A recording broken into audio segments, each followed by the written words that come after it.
À 13 ans, ma vie d'enfant a pris fin. J'ai longtemps fait abstraction de ce qui s'était passé ce jour-là. À 40 ans, tout m'est revenu.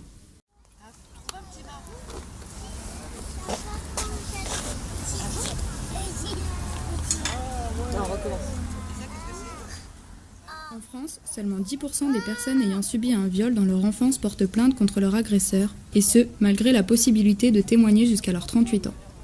Depuis le 27 février 2017, la loi dite Fenech-Tourret a permis d'augmenter les délais de prescription de crimes, notamment sexuels, de 10 à 20 ans. Si la loi reconnaît la spécificité de certains crimes particulièrement graves en accordant un délai dérogatoire de 30 ans, le délai applicable aux crimes sexuels commis sur mineurs est resté fixé à 20 ans à compter de la majorité de la victime.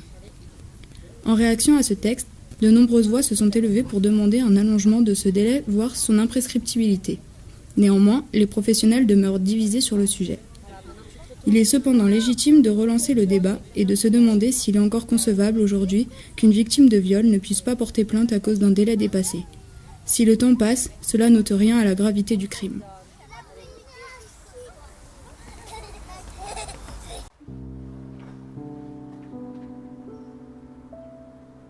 Ça faisait des années que je vivais dans la souffrance sans en connaître la cause. Ce n'est qu'au décès de mon grand-père, figure rassurante et protectrice pour moi, que les souvenirs ont ressurgi. Un jour, j'ai vécu un premier flash. Je l'assimilais à un fantôme, car elle trouble tous les moments de bonheur. Votre regard sur l'existence est complètement gâché. Ce sentiment nous harcèle sans savoir d'où il vient. On ne réalise absolument pas ce qui se passe. J'ai eu l'impression de devenir complètement folle. Cette sensation de mal-être se répète de plus en plus, provoquant des crises d'angoisse.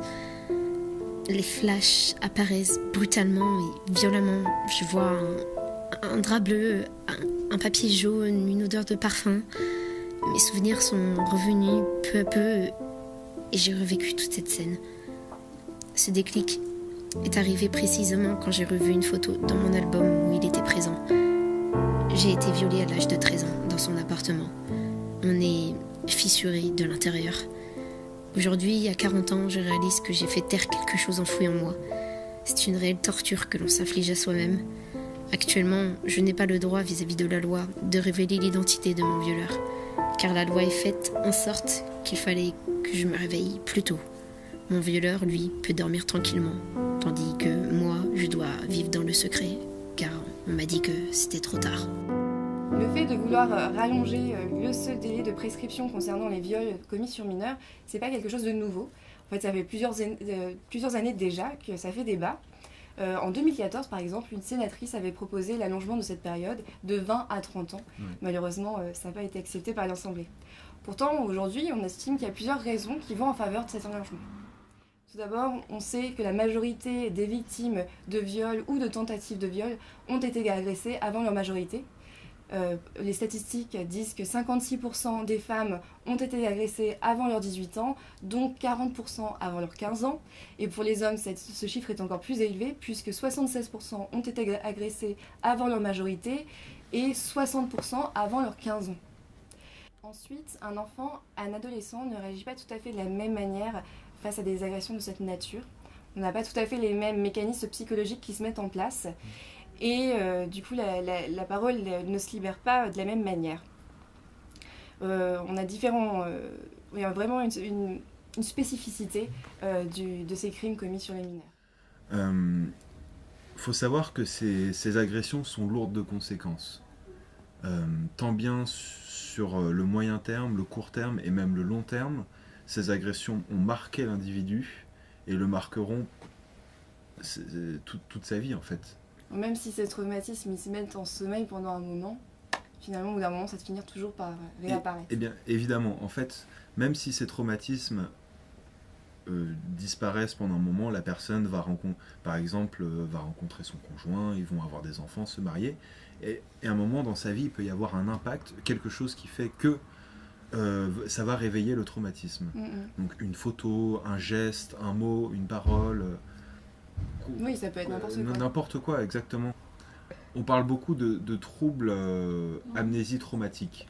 J'entends par là que c'est un mécanisme de sauvegarde que le cerveau déclenche et donc pour protéger l'individu en fait.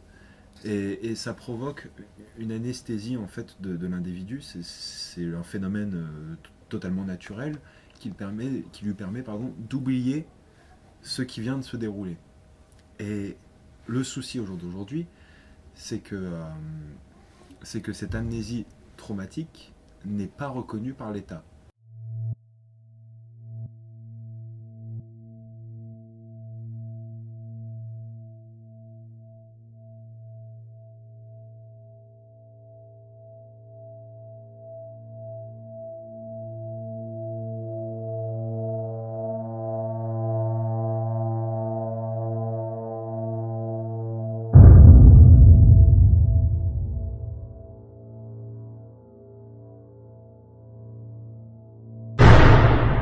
Et vous, qu'en pensez-vous ?